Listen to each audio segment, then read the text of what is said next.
Alright, so I have a question for you all, for the painted haters out there. That's what I'm calling my fans. What do you think, like, when I say Florida? Like, what comes to mind?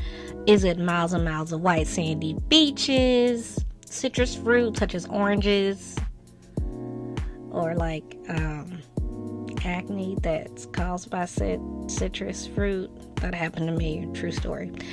Sunshine, old people, the CSI of your dreams. Like, seriously, come on, CSI Miami. Who wasn't gonna for Eric Delco? Because I was. Let me tell you something. Anyways, or do you think of the original Bromance? You know, Crockett and Tubbs. Or do you think of the illustrious band Dragon Sound? Oh my God, Against the Ninja, kind of a banger. Like, that song, it's on my iPod right now, or on my iPod. Wow, well, that sentence is an antique. But yeah. So what comes to mind when you think of Florida? Well, I'm willing to bet it is not Ghost.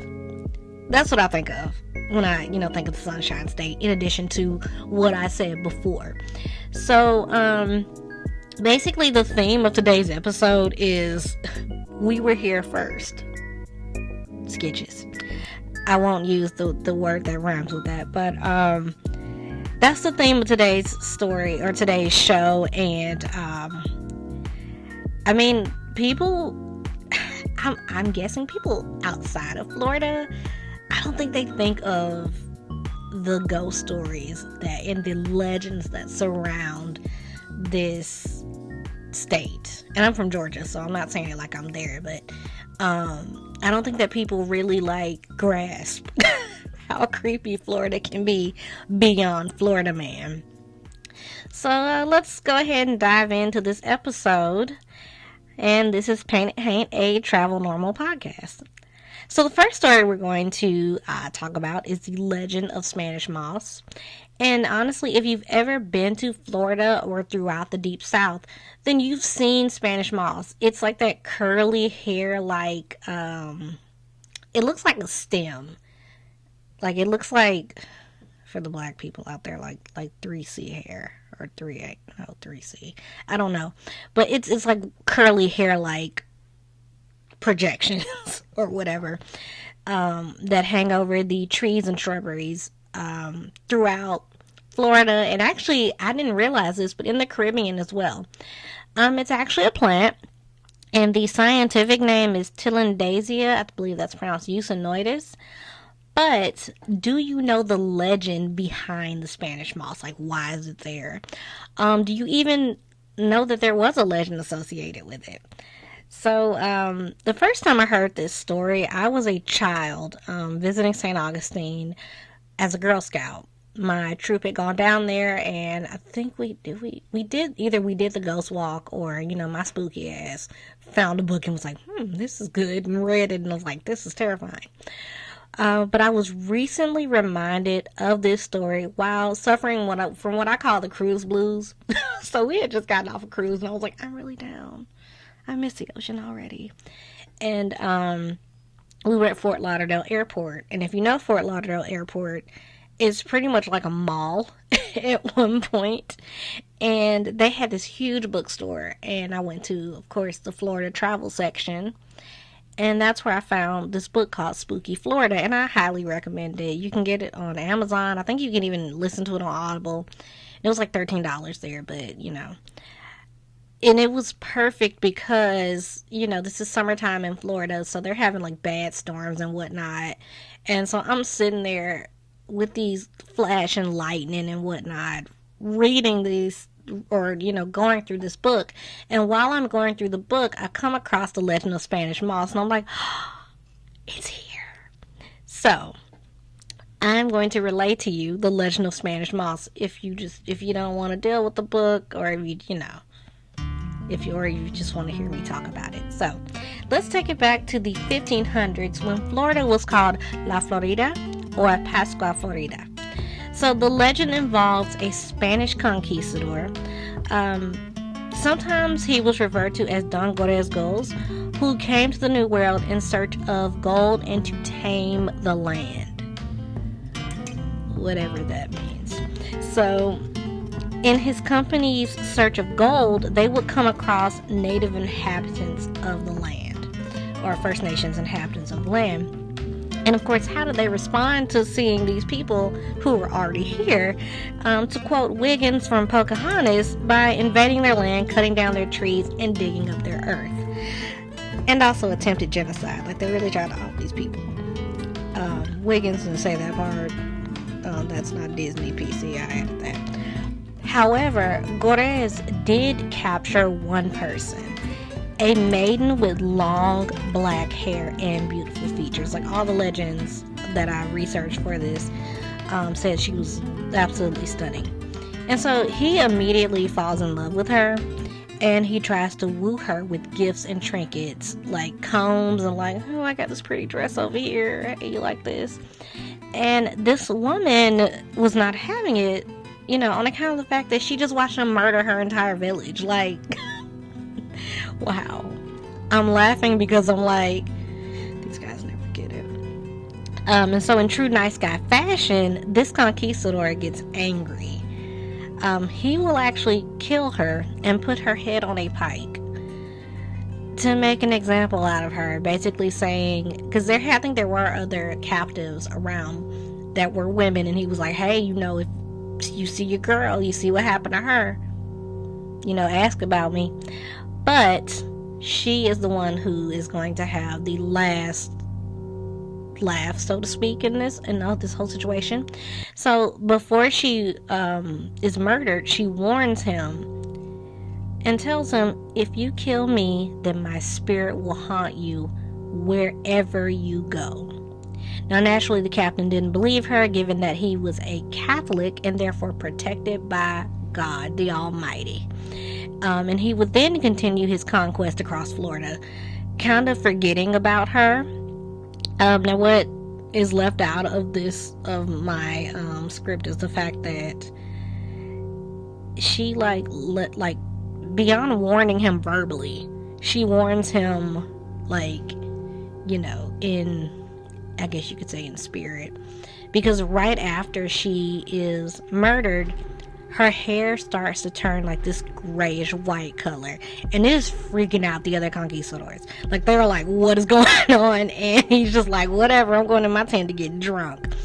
So like I said, he goes on with his conquest of Florida, and sure enough, wherever he went, she would follow. And if I remember correctly, he is still just ignoring this whole thing, just like, guys, that's nothing, you guys are a bunch of bitches. Like, that's y'all really believe that that savage is gonna hurt my feelings or scare me?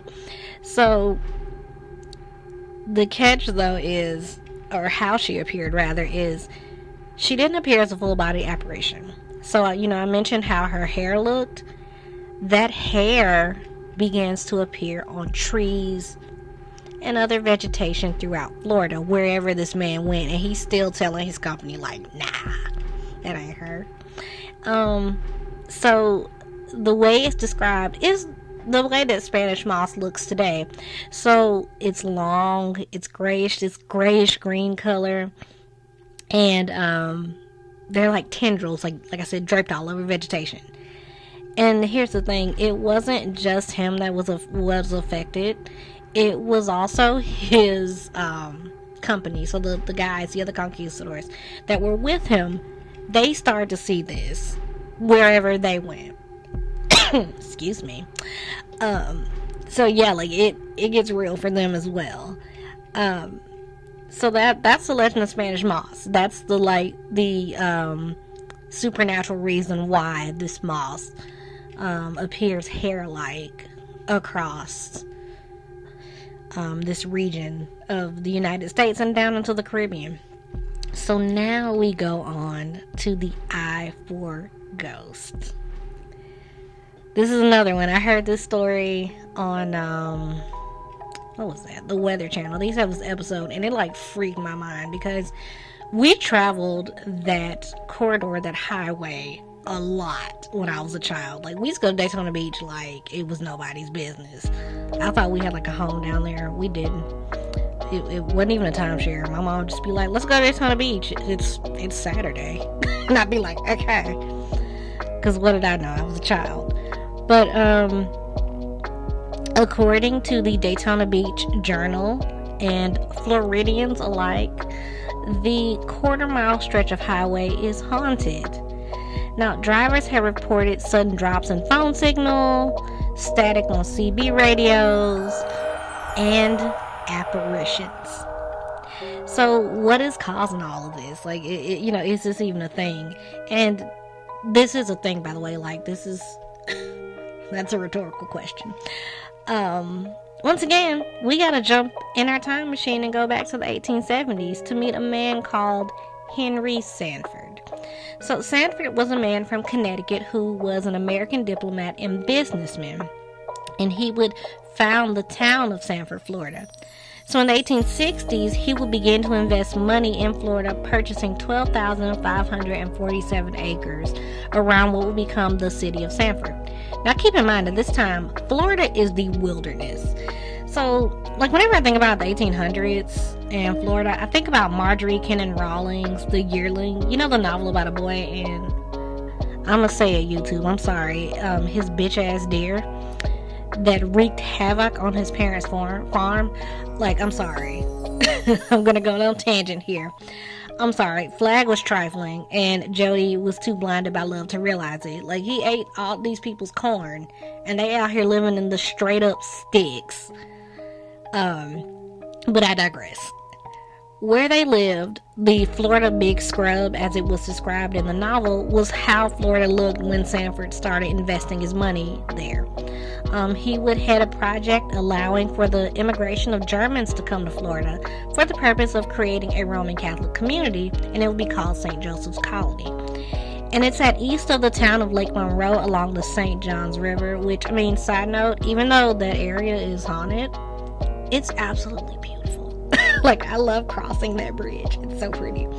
But starting this community created a workforce for the area, since I believe by that point slavery had been kind of on the downward swing, so people needed workers. So 4 German families would move to the area, but tragedy would strike in 1887 when the yellow fever swept through Florida. So according to sources, it started in Cuba and migrated to Key West, and then infected people in Tampa and Jacksonville. So in fact, the priest that served the community of St. Joseph's died from the disease in Tampa, close to the time the 4 members of St. Joseph's colony died from that same disease. So these 4 members will be buried away from the community to avoid infection of others, and the land where the Germans were buried would change hands in years to come. So people are calling this area the Field of the Dead. And it was first bought by a man called D.V. Warren, who found crosses on the property and tried to move them. So to be specific, he tried to tear down the fence that surrounded the graves, and his house gets burned down. So change hands to a family by the name of the Hawkins, and they would witness their children's rocking chair moving by itself, along with toys being played with by unseen hands. And that right there would be enough for me to be like, all right, I gotta go. I gotta get out of here. So it seemed that anybody who touched these graves had bad things happen to them. And this goes from adults to children. So, like, there was another story of a little boy who tried to dig up the graves. And I'm like, who raised you? Seriously? And he would die, like, a day later in a car accident. Or rather, a drunk driver would hit him. So it wasn't like he was in the car, but he was hit by a car. So fast forward to 1960, Florida becomes a serious tourist attraction. And it had been that way for years, starting after the Civil War. So traveling there evolved from trains and steamboats to the Dixie Highway, which was described in the Palm Beach Post as a patchwork of 2-lane roads running from Michigan to Miami. But a proper interstate was needed, and this is where I-4 comes into play. So the government would buy the Hawkins farmland, and while surveying the land, wait for it, the graves would be discovered, and nobody moved them because of course they didn't. These are the not so melanated, the clear people. So they weren't listening to nobody that had experienced strange happenings related to these graves.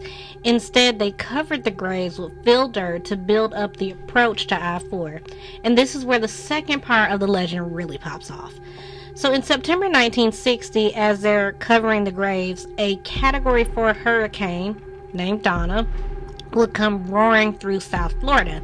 And to give you a sense of how strong this storm was, for those of you that don't know too much about hurricanes, when it made landfall in Key West, the winds reached to 145 miles per hour, and the storm surge was up to 13 feet or 4 meters.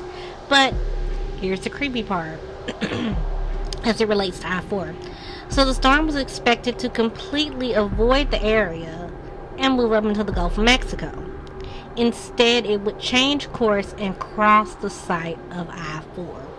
The same thing would happen in 2004. So another Category 4 hurricane, Charlie, would hit the same area. And not to mention, the day that I-4 opened in 1963, there would be an accident involving a shrimp truck in which the driver was killed. And guess what? Accidents and ghost sightings are happening till this very day. So that was like that wasn't the only, accident that happened in that area. So people report seeing the spirits of the deceased yellow fever victims at the side of the highway. I've even heard stories of people being told by unseen voices to drive off the bridge into the St. Johns River. We go on to the next story. This is some CSI Miami shit. So there is something about the Everglades that is both beautiful and terrifying. I don't know. I mean, I know that sounds like cliche, but it's just, it gives that no one can hear you scream vibes. I'm really surprised the writers for CSI weren't like, hey, let's make a story out of this. And they could have. They did The Most Dangerous Game. So, established by Ted Smallwood in 1906, the Smallwood story is located on the western edge of the Everglades on an island called Chokolosky. This area had been inhabited by First Nations people, but they are not the subject of the story, surprisingly. It was actually the advent of white settlements in the area where the terror starts. So the Smallwood store was a trading post that was created due to families moving to the area for seasonal work. Very much like what we see in the book Their Eyes Are Watching God, in which Janie and TK go down to Lake Okeechobee to work. Forgive me, I'm a literary nerd, and that's just me. But like, if you've read that book or even seen the movie, you know what I'm talking about. So essentially, people would buy furs, not bury furs, and hides in exchange for household necessities. So the Smallwood store would actually remain open until 1982. That's amazing. Like, I was like, that's so cool. And it is on the Register of Historic Places. And I'm like, oh, that's cute, right? Wrong. Enter Edgar Watson. So he came to Chokolosky, or the Everglades in general, in the early 1900s. So he was born in South Carolina in the early 1850s, and he would flee to Florida with his mother and sister to escape his abusive father. They would go to a place, or move to a place rather, called Fort White. But while the apple ran from the tree, it didn't fall far from it in attitude. So Edgar was said to be very violent, with a temper that led to fights, one of which resulted in a murder. And he would flee to Oklahoma, where he ran with the outlaw Belle Starr and Jesse James. I'm so sorry. And, I was reading that and I was like, man, everybody is like we need to be related to Jesse, or we need to tie him in with Jesse James, but he actually did. So, of course, wherever Edgar went, murder followed. He's like Spanish moss. Belle Starr would lease land to him, but when she found out he was wanted in Florida for murder, she told him to leave. And in response to this, Watson would shoot her in the back, killing her. Surprisingly, he was found not guilty of the murder, and he would return to Florida. But instead of going to Fort White, he would go to the Everglades. And there he would purchase 40 acres in an area called Chatham Bend. There, he would build a home and start farming sugarcane, naming his sugar brand Island Pride. And I've seen pictures of the house. This house is stunning. Like, it was a beautiful home that he had. Too bad he was a complete psycho. Now, processing sugarcane is not a one-man job, so of course he needed workers. And he didn't just farm sugarcane. He actually farmed other things. It's just that sugarcane was like his cash crop. So he would go to places around Florida to hire workers, specifically migrant workers. Then, when they asked for their pay, he would kill them and toss their bodies into the river, hoping the gators would devour them, or he would feed them to farm animals, or just bury them on the property. So people in Chokoloskee and nearby Everglades City would discover these bodies floating in the river, and they wouldn't think anything of it because, it's not that they weren't like, that's weird. They didn't know where the bodies were coming from. I think they suspected him, but they really weren't 100% on this. But Edgar Watson would F up when he murdered a local family. And they weren't just local, they were well known in the area. Apparently, they were growing crops on his property. So he had bought this land and he told them to vacate it. And they were like, yeah, we'll move when we finish with our crops. But he wasn't having that. So he ends up murdering them and tossing them in the river. And in a 100% bitch move, he would put his murder on his foreman, Leslie Cox. But no one in Chokoloskee believed Cox was the murderer, and they decided to report the murders to the authorities. The sheriff in town would gather a posse and meet Edgar Watson at the Smallwood store, where they would ambush him and murder him. So he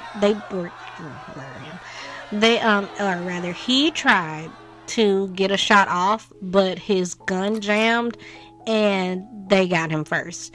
And they said you can actually still see his blood stain on the wall where the blood splatter hit. So till this day, it's said that Edgar Watson's ghost is said to prowl the store, now turned museum. And as for his farm, the ghosts of his victims haunt the area as well. Because, see, here's the thing. When they went to investigate, supposedly they found a mass grave of bodies and body parts buried on the land. So the farmhouse is no longer there, as it was supposedly burned down by a woman. You can camp there. To which I say absolutely not. And I love how Google puts it. So this is Google's like glowing description of this area. Watson's Place in Everglades National Park is named after Edgar Watson, a sugarcane plantation owner and a notorious outlaw who once lived there. Watson was a businessman and serial killer who lived in the 10,000 Islands, which surround Chokoloskee, in the 1890s.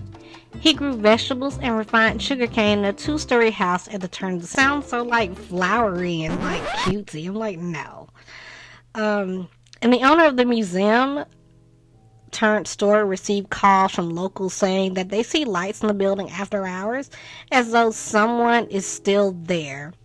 So now that we've heard that horrific story, let's go to a palate cleanser. So the Everglades attracted a lot of interesting people other than outlaws. Enter C.G. McKinney. So this man abandoned his 5 kids and wife in North Florida with the family's nanny. He would later have 5 kids with the nanny and name these kids after the kids he abandoned. I see the Florida phenomenon is a spectrum. So it's like super crazy down to like, what the flip? Then there was the story of an unnamed resident of Chokolosky who allegedly served on a pirate ship. So he would die at the age of 120 due to being caught in one of his fishing nets. My thing is, sir, what are you doing at 120 still trying to work? I mean, not to say you can't be sharp-minded then, but still, that's concerning. So he haunts the small wood store, and ghost hunters claim he is in the market for a new net. And before you say people can't live to 120, because I was one of those people that was like, you can't do that. I researched it, and yes, you can. So, while I don't want to stay at Watson's place, because F that, I would like to visit this part of Florida. For all its eeriness, Old Florida, as I've heard it referred to, is a part of Florida you really don't see these days. And I don't mean like mermaid sideshow attractions. I mean like the old Florida as it relates to nature. I don't know if I really like to see communities and places. I don't know. I just really like to see communities and places like swamps where people, they flourished and like made a life for themselves. So, yeah. I was going to talk about Robert the Doll, but everybody talks about him, and I don't think he likes people to like talk about him like that, so I won't. But there probably will be some more Florida stories, because why not? But this has been Painted Haint, a Travel Normal podcast, and I will see you on the next episode. And remember to please like and subscribe if you like what you hear. Sorry for the coughing. Allergy season is upon us. See you later. Bye.